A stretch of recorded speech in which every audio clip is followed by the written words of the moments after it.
dahilan yung anak mo.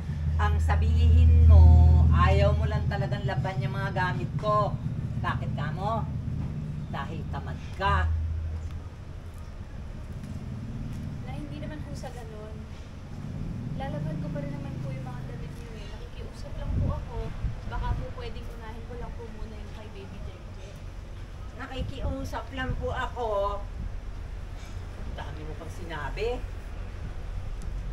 Sabihin mo, ayaw mo. O sige, di wag.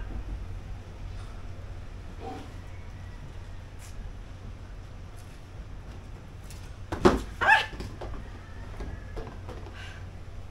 Ano naman ho? Uulitin ko na naman ho itong nilabang ko.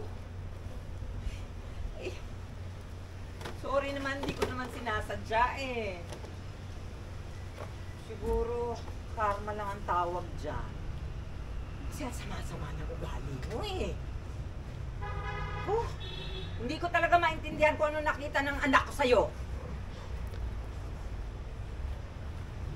Ay, pwede po ba? Ayoko po ng mulo. Eh, ako gusto ko! Piko na ako sa'yo, ha? Hindi po ako lalaban. Hindi ko po kayo papatulan.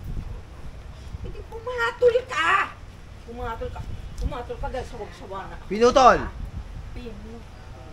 Lapet. Tighter.